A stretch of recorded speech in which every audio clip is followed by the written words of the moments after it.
Poderoso, invencible, admirable, grande, fuerte, Dios, Rey de Reyes, asombroso.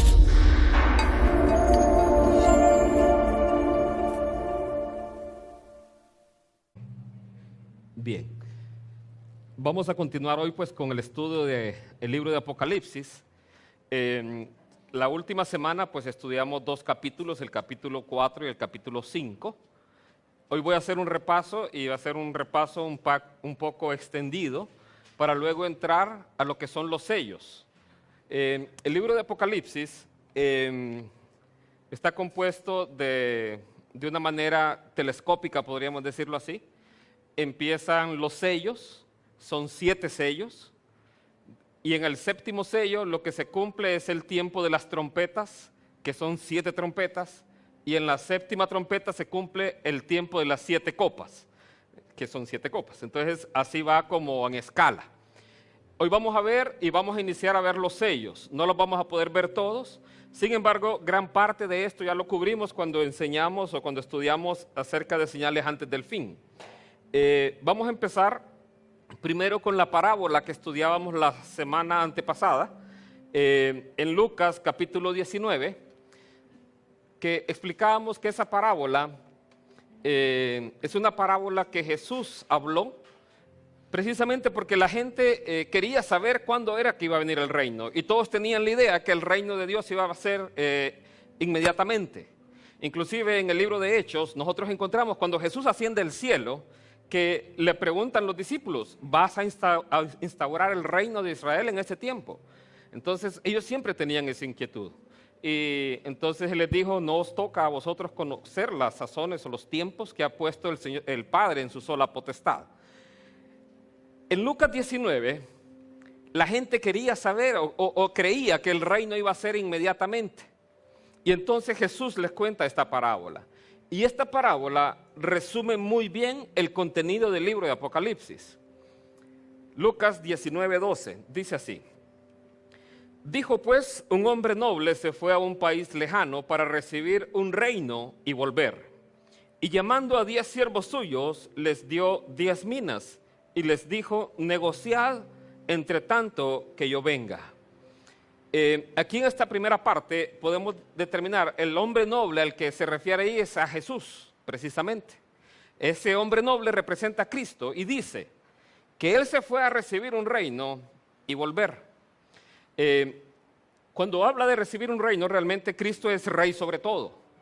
Cristo ya es el dueño de todo. Dice que todas las cosas están hechas por Él y para Él. Sin embargo, aquí ya está hablando de venir a instaurar su reino aquí a la tierra, en donde Él nuevamente, físicamente, Él viene acá a la tierra a implementar el reino de Dios, precisamente. Los 1000 años que habla la palabra de Dios. Entonces, a ese reino se está refiriendo.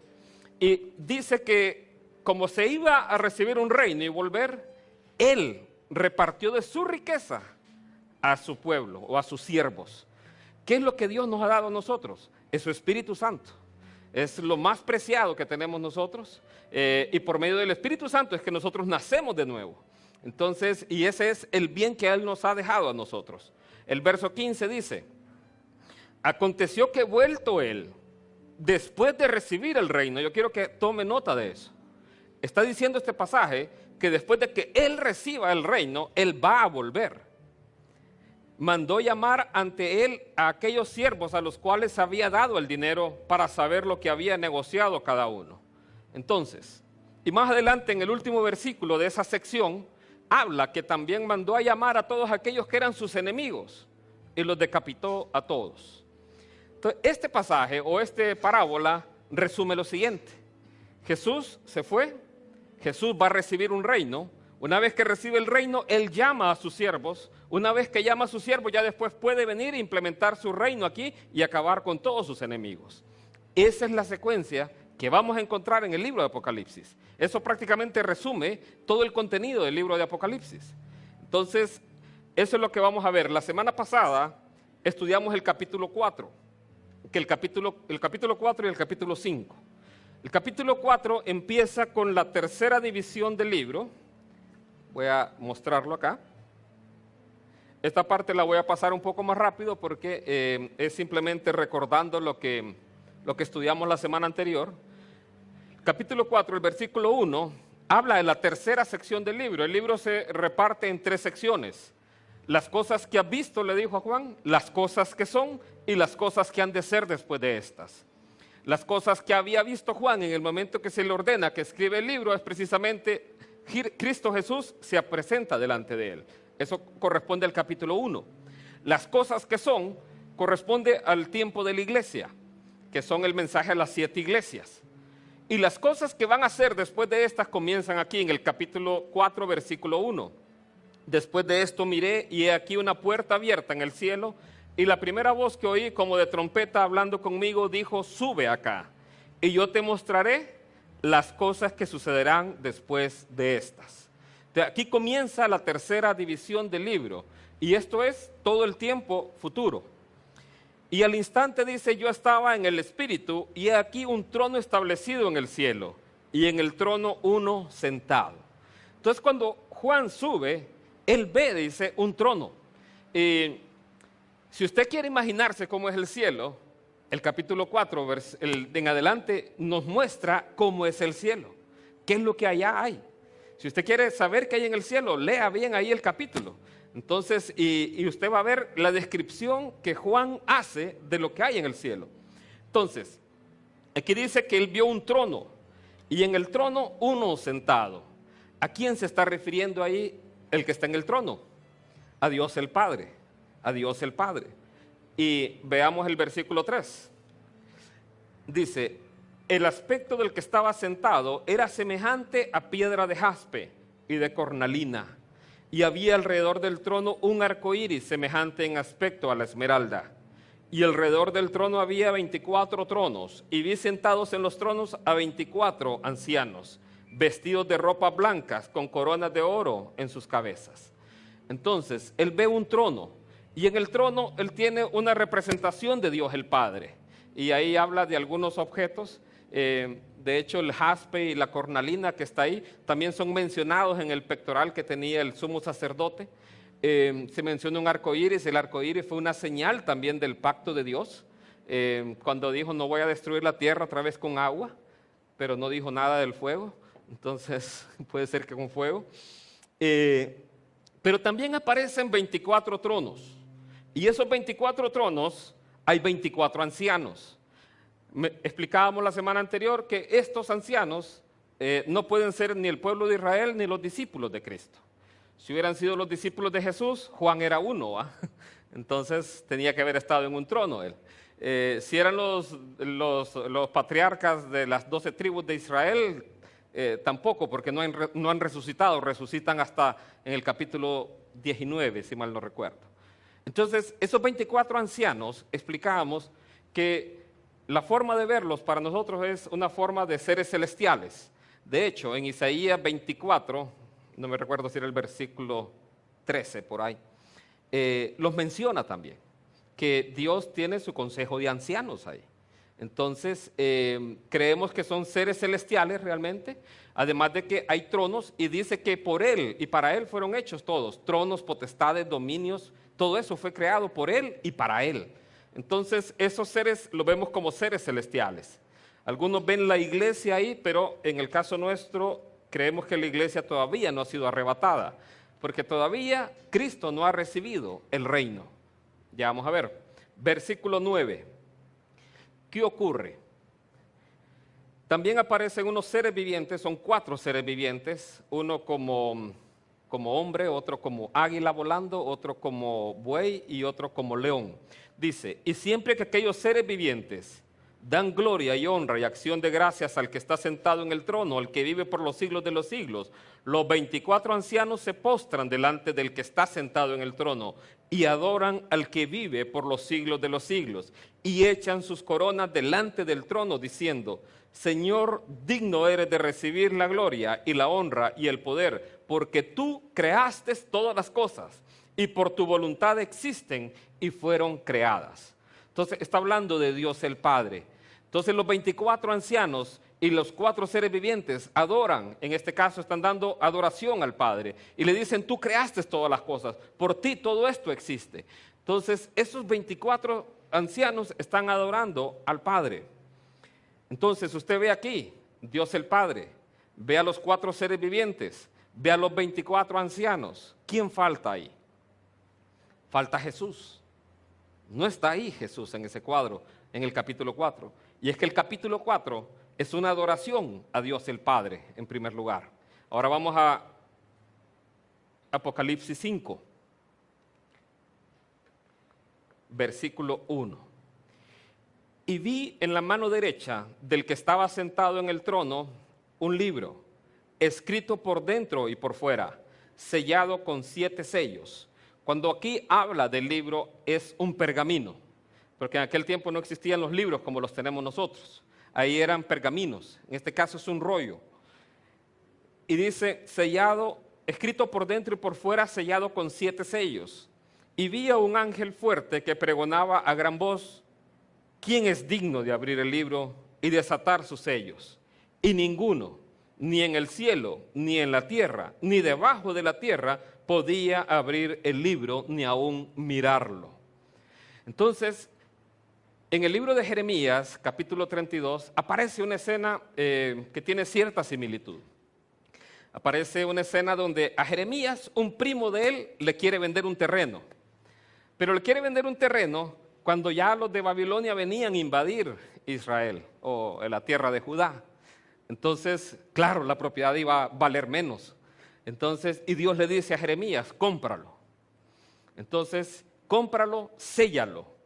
Y porque ese terreno tú lo vas a volver a vender, va a volver a tener valor. Entonces, y él lo sella. Y escondió el terreno, los documentos de propiedad sellados en un cántaro. Ahí lo guardó él. Entonces, cuando iban a rescatar, o cuando ya el pueblo cuando Babilonia iba a desaparecer como reino, otra vez iba a recuperar el terreno. ¿Por qué? Porque tenía los documentos de propiedad del terreno. Similar a esto que está acá. Ese librito que tiene, o ese pergamino que tiene, la mayoría de los comentaristas concuerda que representa al documento de propiedad precisamente de ese reino. Y también incluye todo lo que se va a desatar en el libro de Apocalipsis de ahí en adelante. Ahora, aquí vemos que el ángel pregunta y dice, y no encontramos a nadie, ni en el cielo, ni en la tierra, ni debajo de la tierra, que fuera capaz de abrir el libro. ¿Y qué pasa? Juan empieza a llorar. Juan empieza a llorar. ¿Por qué? Porque él esperaba que apareciera Jesús. Él no ve a Jesús. Él es el que tendría que aparecer. Entonces, ¿qué ocurre? Versículo 5. Y uno de los ancianos me dijo, no llores. He aquí que el león de la tribu de Judá, la raíz de David, ha vencido para abrir el libro y desatar sus 7 sellos. Y miré y vi que en medio del trono y de los 4 seres vivientes y en medio de los ancianos estaba en pie un cordero como inmolado, que tenía 7 cuernos y 7 ojos, los cuales son los 7 espíritus de Dios enviados por toda la tierra. Entonces, aquí aparece en escena Jesús. Ya aparece y un anciano le dijo, deja de llorar, sí. Aquí está Jesús, era para ponerle emoción que no aparecía. Entonces, y aparece en forma de un cordero. Cuando ahí habla de cordero, está hablando de un corderito realmente. El original es un cordero pequeño, un corderito pequeño. Entonces, eso habla de su humildad, su pureza también. Y da un par de características interesantes. Dice inmolado. Inmolado es como ofrecido en sacrificio. Pero además de que es ofrecido en sacrificio, es un cordero que está de pie, o sea que ha resucitado. Eso es lo que está diciendo ahí ese pasaje. Cuando habla de que está de pie en muchos pasajes de la Escritura es que resucitaron. Por ejemplo, los 2 testigos, ustedes lo van a ver en el capítulo 11, cuando los matan. Y luego dice, ellos se ponen de pie a los 3 días y medio porque resucitan. Entonces aquí dice que el cordero estaba como inmolado. ¿Por qué como inmolado? Porque aún tiene las marcas de la crucifixión. Entonces, del sacrificio que él hizo por nosotros. Y estaba de pie porque ha resucitado. Tiene 7 cuernos.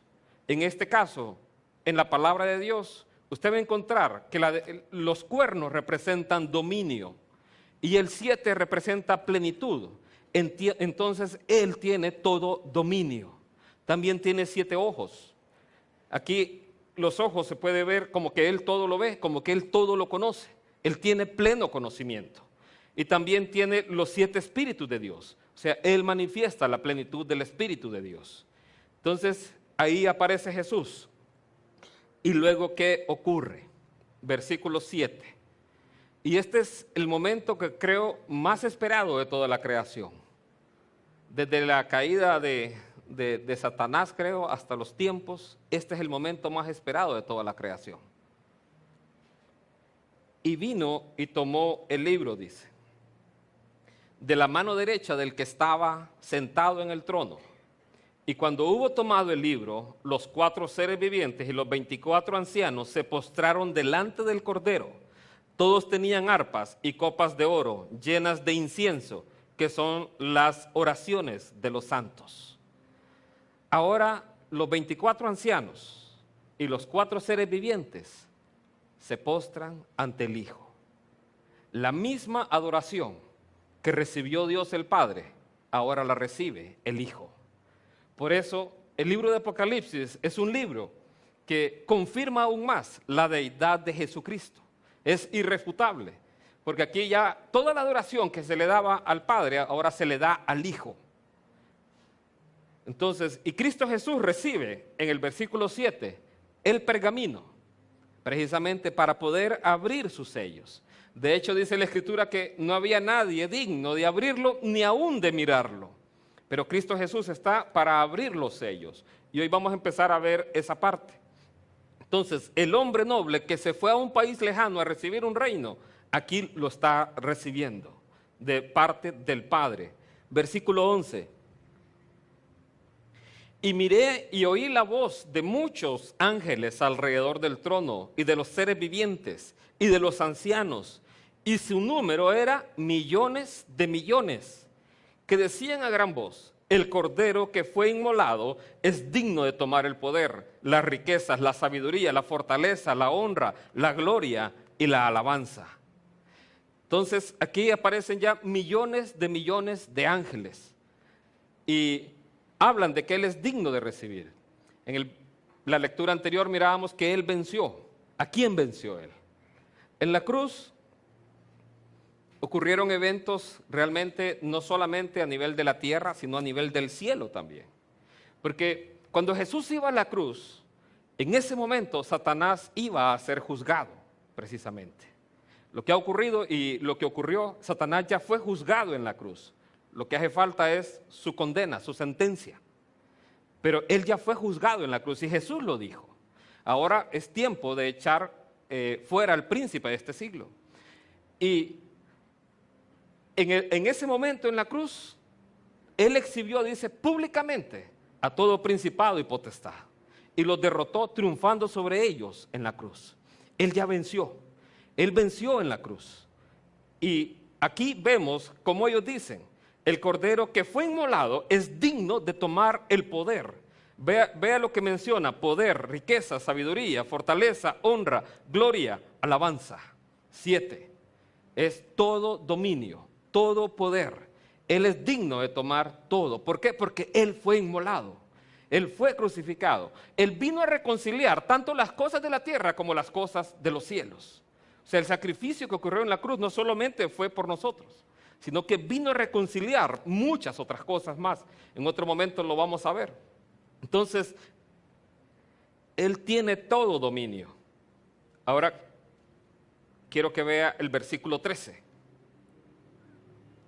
Y a todo lo creado que está en el cielo y sobre la tierra y debajo de la tierra y en el mar y a todas las cosas que en ellos hay, oí decir al que está sentado en el trono y al Cordero sea la alabanza, la honra, la gloria y el poder por los siglos de los siglos. Los 4 seres vivientes decían amén, y los 24 ancianos se postraron sobre sus rostros y adoraron al que vive por los siglos de los siglos. En esta escena, y todo lo que hemos leído, aparecen los ángeles, millones y millones de ángeles. Aparecen los 4 seres vivientes, aparece Dios el Padre, aparecen los 24 ancianos, aparece Jesús. ¿Quién falta ahora? No está la iglesia ahí. No aparece la iglesia. Entonces, ¿por qué? Porque todavía no ha sido arrebatada al cielo. Ya va a aparecer, ya la vamos a ver. Pronto va a aparecer. ¿Ah? Ya vamos a aparecer ahí. Entonces, Jesús recibe el reino y recibe toda la adoración que se le daba al Padre, la recibe el Hijo. De acuerdo a lo que leíamos en la parábola de Lucas, después de recibir el reino, ¿qué es lo que Él va a hacer? Va a volver por sus siervos. Y después de volver por sus siervos, Él va a venir a establecer su reino en la tierra. Entonces, ese era el resumen de la vez pasada. Ahora vamos a empezar con la clase de hoy. Juan 14:2. Vamos a ver la promesa de Cristo Jesús. Juan 14:2. Lo voy a proyectar. Dice así: en la casa de mi Padre muchas moradas hay. Si así no fuera, yo os lo hubiera dicho. Voy pues a preparar lugar para vosotros. Y si me fuere y os preparar el lugar, vendré otra vez y os tomaré a mí mismo, para que donde yo estoy, vosotros también estéis. Entonces Cristo Jesús dice, en la casa de mi Padre muchas moradas hay. ¿Será que hay mucho color morado allá arriba? Entonces hay muchas moradas, muchas casas, muchos lugares de habitación. Y Él fue a preparar lugar para nosotros, para que donde Él esté, nosotros estemos. Quiero que vea, Él viene a tomarnos y llevarnos a donde Él está, para que donde yo estoy, ustedes también estén. No es que Él viene y nos va a venir a traer aquí a la tierra en ese momento, no, Él viene a traernos y a llevarnos al cielo. Desde aquí podemos ver que el arrebatamiento aparece. ¿Por qué? Porque Él nos va a llevar a donde Él está. Y quiero que pase ahora a 1 Tesalonicenses 4:16. ¿Cómo será esto? Toda esta parte ya la hemos visto también cuando estudiamos señales antes del fin. 1 Tesalonicenses 4:16. ¿Cómo va a ser esto? Dice así: porque el Señor mismo, con voz de mando, con voz de arcángel y con trompeta de Dios, descenderá del cielo, y los muertos en Cristo resucitarán primero. Luego nosotros, los que vivimos, los que hayamos quedado, seremos arrebatados juntamente con ellos en las nubes, para recibir al Señor en el aire, y así estaremos siempre con el Señor. Entonces, ¿cómo va a ser esto? Primero resucitan los que han muerto en Cristo. Y luego dice, nosotros, los que hayamos quedado, seremos arrebatados. Pero ¿a dónde vamos a ser arrebatados? Vamos a ser arrebatados en las nubes. La nube, en la Biblia, en 2/3 partes de las veces que aparece mencionada las nubes, se habla de la presencia de Dios. Las nubes representan la presencia de Dios. Jesús les dijo a Caifás que Él iba a venir en la nube, iban a ver al Hijo de Dios viniendo en las nubes. Entonces, ¿qué le dijo Caifás? Blasfemia. ¿Por qué? Porque el Hijo de Dios venía en las nubes, es decir, el Hijo de Dios es Dios. Entonces, porque la presencia de Dios se manifestaba en las nubes. Entonces, aquí vemos que Jesús va a venir y vamos a recibir al Señor en el aire. Y ahí estaremos para siempre con el Señor. El lugar donde vamos a ser arrebatados es precisamente en el cielo, a las nubes. Ahí donde nosotros vamos a estar para siempre con Él. No debemos confundir el arrebatamiento con la segunda venida. Son dos eventos separados. Primero ocurre el arrebatamiento de la iglesia y después ocurre la segunda venida. Están separados por un periodo de tiempo, ya lo vamos a ver al final.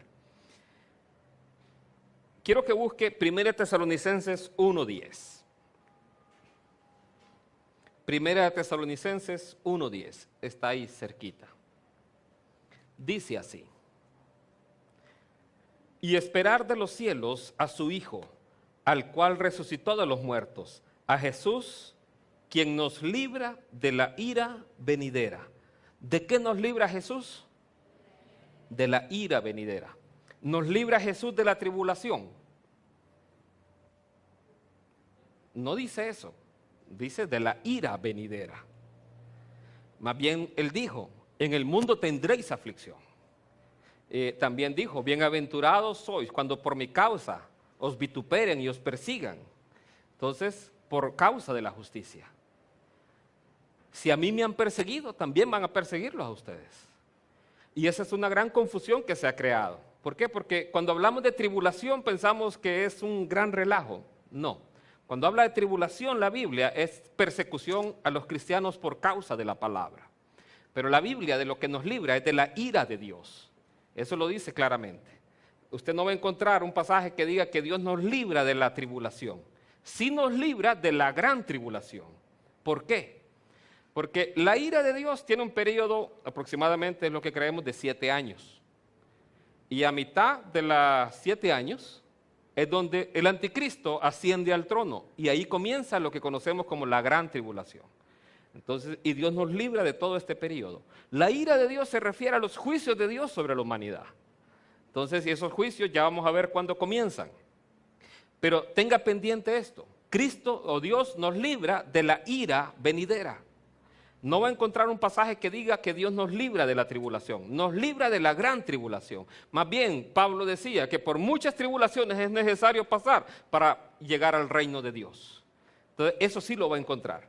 Va a encontrar muchas veces que nos toca pasar por tribulaciones y angustias, pero no va a encontrar un pasaje que diga Dios nos libra de la tribulación. Al contrario, lo va a encontrar.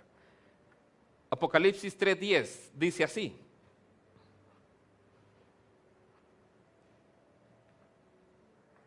Por cuanto has guardado la palabra de mi paciencia, yo también te guardaré de la hora de la prueba que ha de venir sobre el mundo entero, para probar a los que moran sobre la tierra.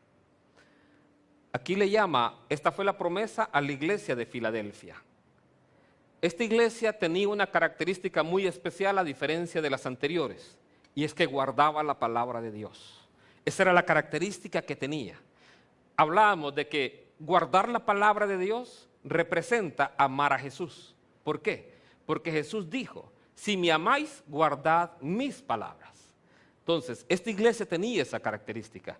Y Dios le dice y le da esa promesa, te guardaré de la hora de la prueba que ha de venir sobre el mundo entero. Entonces, ¿qué tanto amamos nosotros la palabra? ¿Qué tanto leemos la palabra de Dios? ¿Sabe? He estado estudiando acerca de satanología, creo que se llama, no sé cómo se llama esa parte de la teología, de los ángeles y todo esto. Nosotros vemos en el Nuevo Testamento que aparece la palabra mundo, pero la mayor parte de las veces que aparece mundo es cosmos, no es mundo, es cosmos.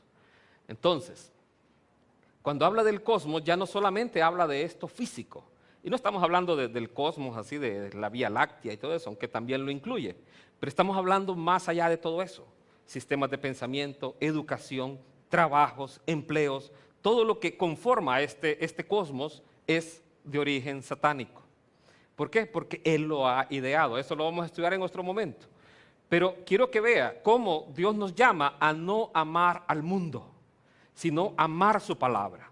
Amar su palabra y ponerla por obra es buscar la voluntad de Dios. ¿Usted quiere conocer la voluntad de Dios? Lea la palabra de Dios.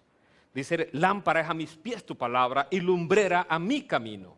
Entonces, aquí Dios le da la promesa a la iglesia de Filadelfia. Te guardaré de la hora de la prueba que ha de venir sobre el mundo entero. Esa hora de la prueba viene sobre toda la humanidad. Sobre toda la humanidad. Y aquí la pregunta es, ¿qué tanto está afectando ese cosmos mi vida? ¿Qué tanto me está afectando todo lo que hay en el mundo mi vida? ¿Me está afectando al punto de llegar a afectar mi relación con Dios? ¿O estoy realmente cuidando mi relación con Dios? Y su relación con Dios no solamente orar, no solamente ayunar, no solamente venir a la iglesia, sino leer y poner por obra su palabra. Bien, vemos que la promesa de Jesús es que Él viene por su iglesia. Ahora, ¿cuándo viene Él por su iglesia? ¿Cuántos quieren saber cuándo viene? Bueno, solo el Padre sabe. Entonces, hasta ahí. No. Esta pregunta se le hicieron los discípulos a Jesús. Se le hicieron en Mateo 24, capítulo 3. Ve, versículo 3, lo proyecto ahí. le dijeron, ¿cuándo serán estas cosas y qué señal habrá de tu venida y del fin del siglo? Es una pregunta que ellos querían saber y que Jesús detalladamente responde.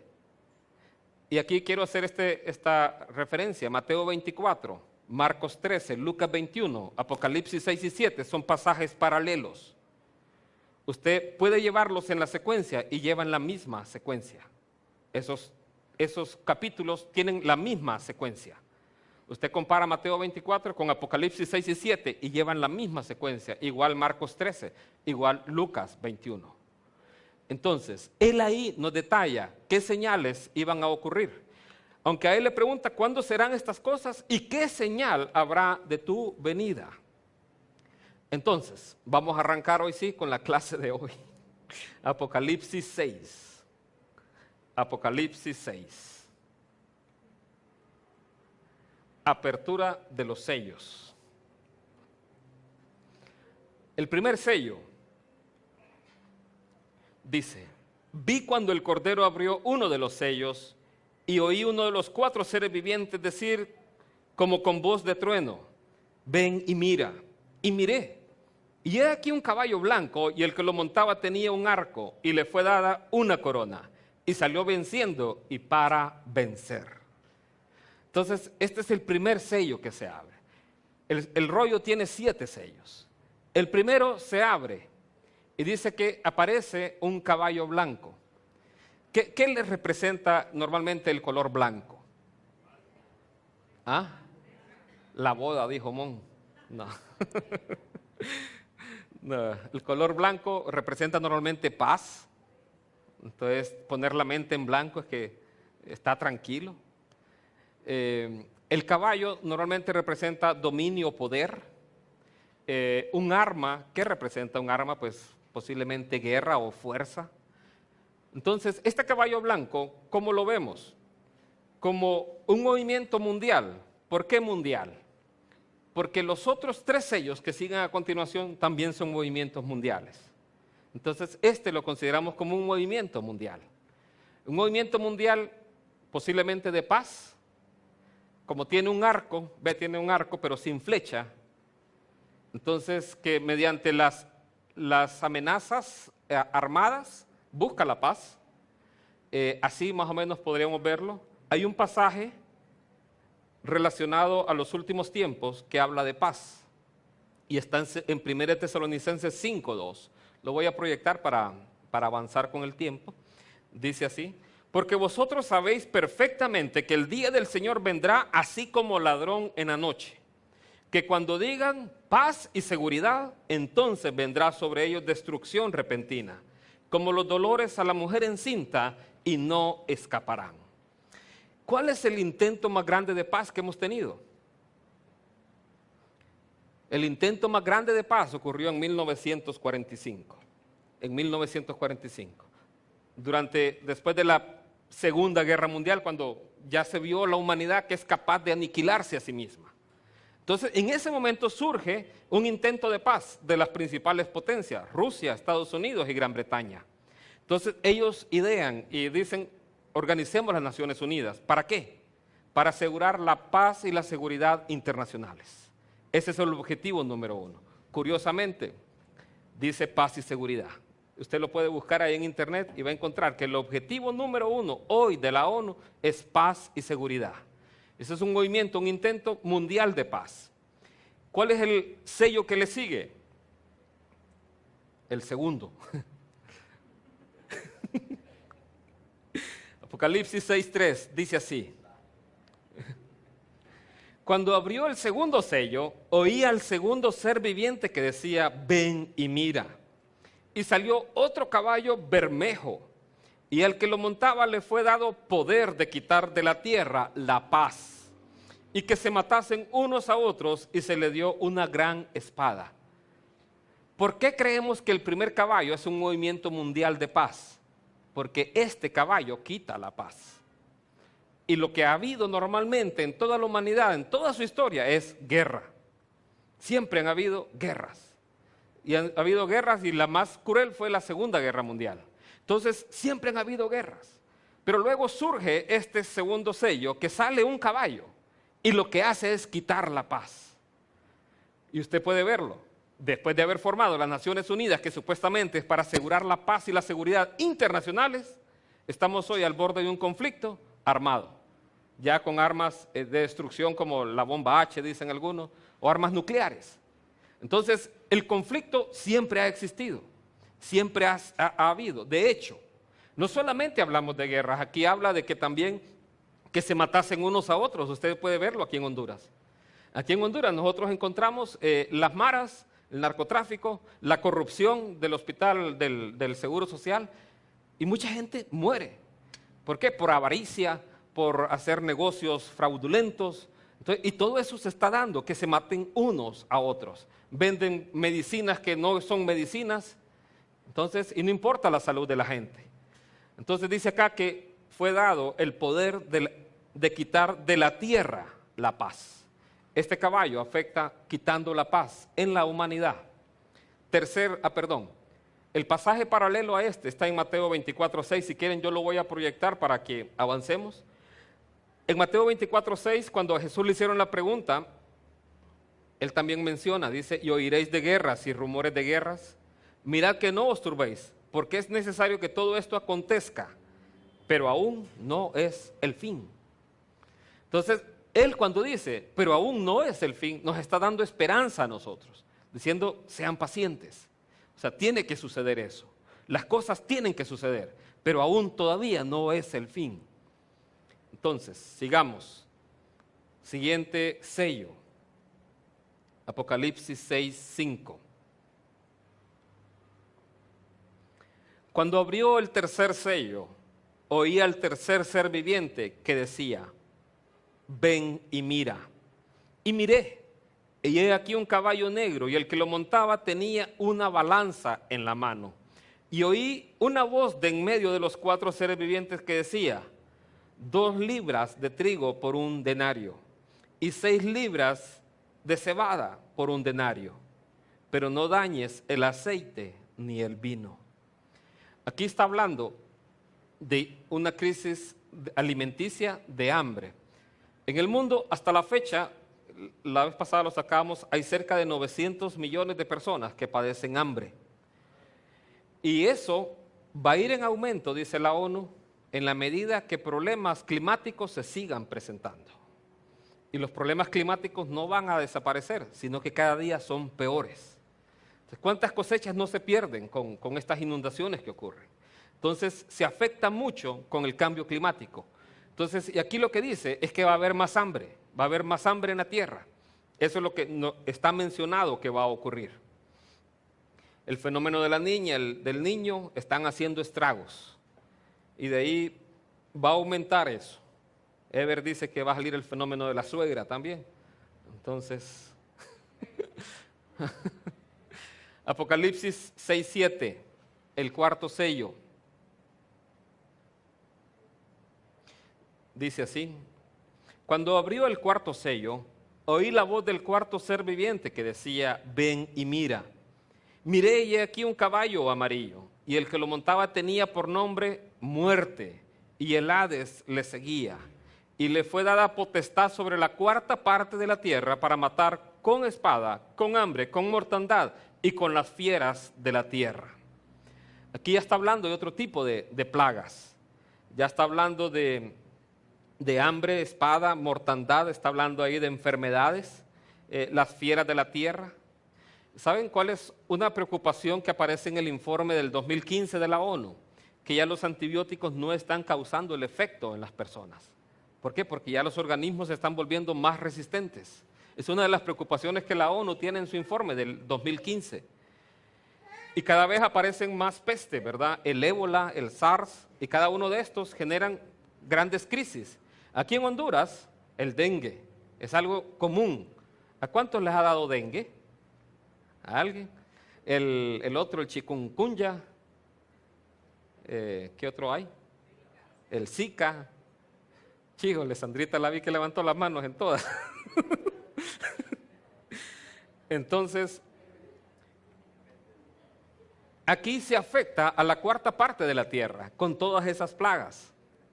Y todo eso, la pregunta es, de estas cosas que estamos viendo, las vemos nosotros en nuestro diario vivir. Por lo menos aparecen noticias de todo esto. Veamos Mateo 24, 7. Dice así: porque se levantará nación contra nación y reino contra reino. Y aquí Jesús también lo dijo: habrá pestes, hambres y terremotos en diferentes lugares. Y todo esto, dice, será principio de dolores. Entonces, ¿cuántos han tenido un bebé? Pregunté cuántos va. ¿Cuántas han tenido un bebé?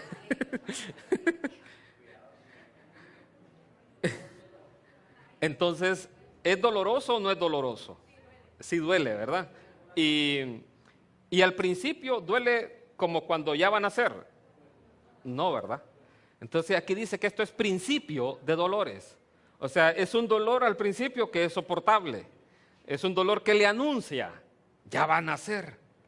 Normalmente unas 24 horas antes ya empiezan los dolores. Y usted ya sabe que al día siguiente prácticamente va a nacer la criatura. Entonces ya el dolor fuerte es el dolor de parto. Aquí lo que dice, que todas esas cosas son simplemente principio de dolores. O sea que son unas condiciones que podríamos decir soportables hasta cierta manera, pero que anuncian algo, anuncian un nacimiento en este caso. Entonces, y eso es lo que está anunciando. Jesús les dijo, les dio todas estas señales. Ellos le preguntaron, ¿cuándo van a hacer estas cosas? ¿Y qué señal habrá de tu venida? Jesús les da todas estas señales. Veamos esta noticia. Esta revista es una revista muy prestigiosa. Dice que los 7 terremotos más devastadores de la historia moderna ocurrieron en esos años y en esos lugares. Todavía no aparece el actual de México, ¿verdad? De 8.1. Pero si usted nota, todos esos están 1960 en adelante. Los terremotos cada vez son más fuertes. Cada vez lo que causan es mayor daño. Lucas 21:11 dice así: y habrá grandes terremotos, y en diferentes lugares hambres y pestilencias, y habrá terror y grandes señales del cielo. Hoy lo que ocurre es que ustedes vieron la evacuación que hizo toda la Florida.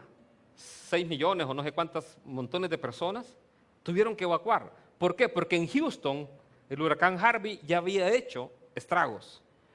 En todas las islas del Caribe el huracán Irma había hecho estragos.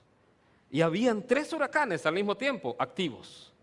Entonces, y en México estaba Katia por ahí y José, el hermano José salió, pero José estaba por el otro lado. Aquí está José. Pero la preocupación en la gente es cada vez mayor. Ocurre al mismo tiempo el terremoto en México. Y todo el Caribe, todo el Pacífico es anunciado con un tsunami. Que se preparen por un tsunami. Cada vez el temor, la preocupación a los desastres naturales es más latente. Si usted ve, la naturaleza también está diciendo algo. Y eso es lo que dice este pasaje.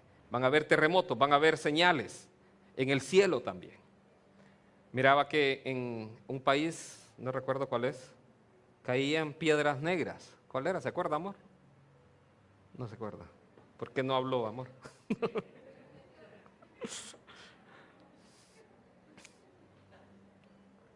Entonces, de los últimos 200 años, es desde 1960 para acá, los 7 terremotos más devastadores han ocurrido.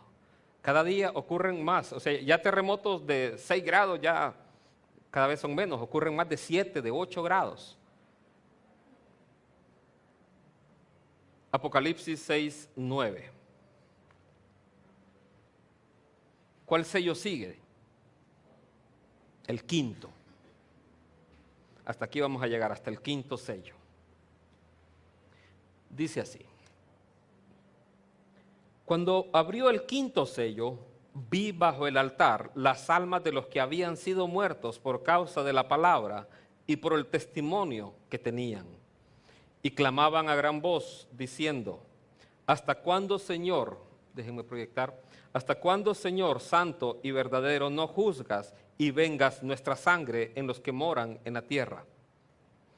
Esto lo voy a profundizar un poco más la próxima semana. Entonces dice acá, que cuando abrió el quinto sello, vio sobre el altar las almas de los que han muerto, precisamente por causa de la palabra de Dios y por el testimonio que tenían.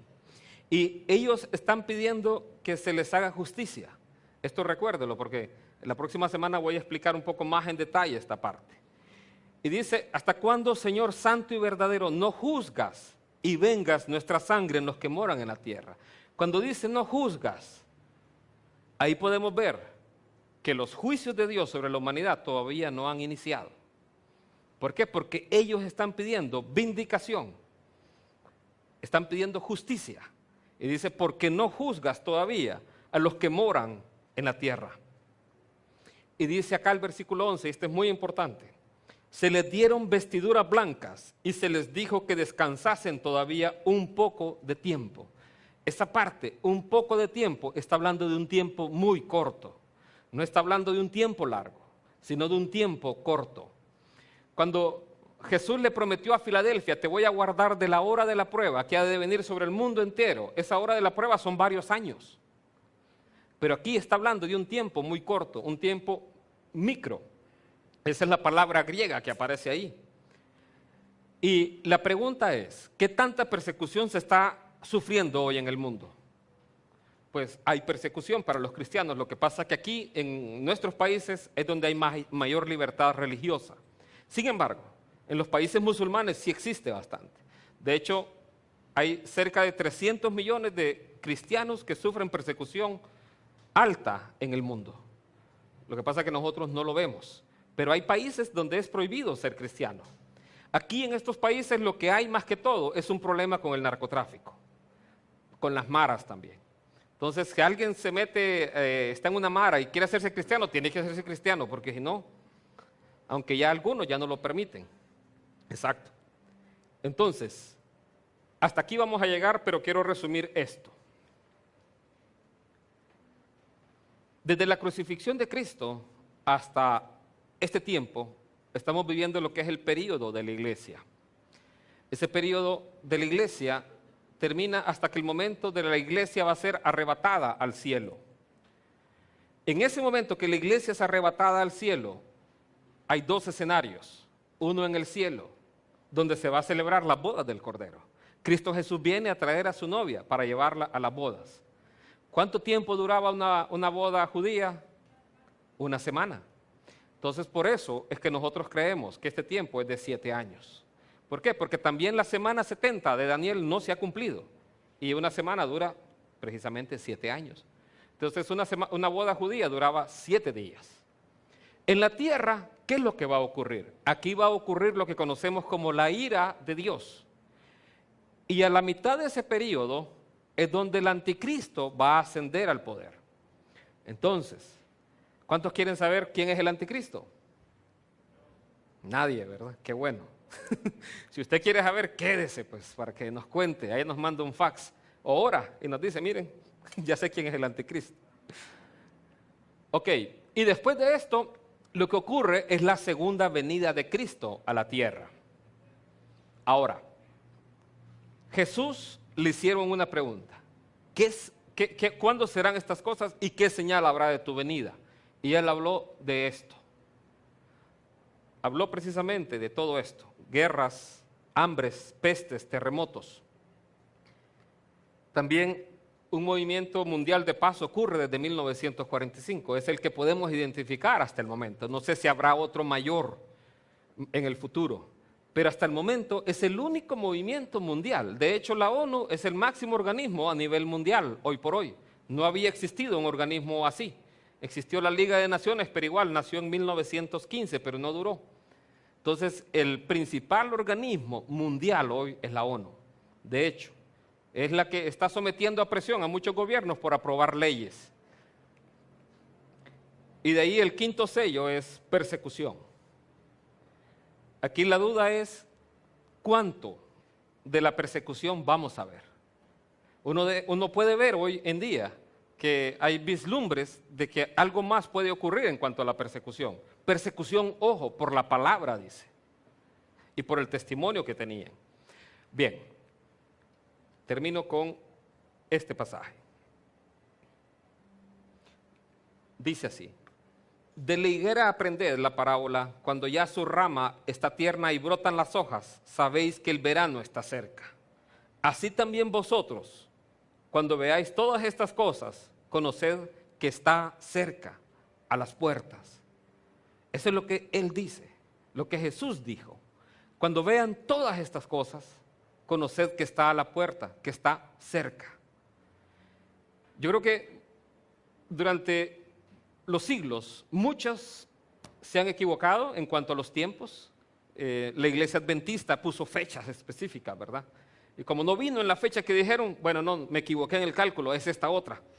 Y como se equivocaron en esa también, no, realmente Él ya entró, pero fue en el cielo, dice. Entonces, eso está mal, o sea, porque el día y la hora nadie lo sabe, solo el Padre. Pero lo que sí podemos ver es que Él dijo, cuando vean estas señales, y estas señales, hay una de ellas que es esa de la higuera, que solo nosotros la hemos visto. Esta generación es la única que la ha visto. La higuera habla de Israel. La higuera se refiere normalmente al pueblo de Israel.